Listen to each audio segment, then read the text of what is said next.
Sous une pression diplomatique directe des États-Unis, la rébellion du M23 a officiellement entamé son repli militaire ce dimanche 18 janvier 2026, laissant la ville stratégique d'Ouvira sans forces armées officiellement en charge de sa sécurisation.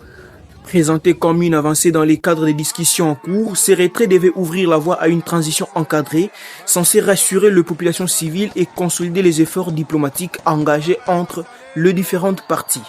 Mais cette dynamique a été rapidement fragilisée. D'après une alerte relayée par des sources concordantes, des éléments ouazalendo ont fait leur entrée dans la ville le même jour, en dehors de tout cadre officiellement validé. Cette présence jugée non conforme aux termes des pourparlers tripartites entre le M23, Washington et Kinshasa rompt avec le schéma prévu qui stipulait un passage des relais à une force neutre chargée d'éviter tout débordement. Sur le plan sécuritaire, ces développements fait planer une lourde menace sur les habitants d'Ouvira.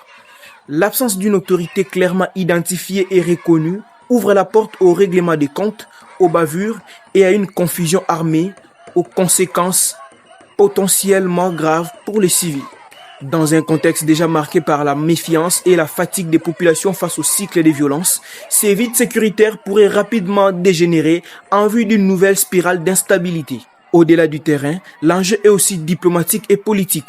La remise en cause des modalités convenues affaiblit la crédibilité des accords signés et met à l'épreuve la capacité de l'État congolais et de ses partenaires à faire respecter leurs engagements. Si cette situation perdure, elle risque de fragiliser davantage le processus diplomatique en cours, d'éroder la confiance des médiateurs internationaux et de compromettre toute perspective durable des sorties de crise dans l'Est de la République démocratique du Congo.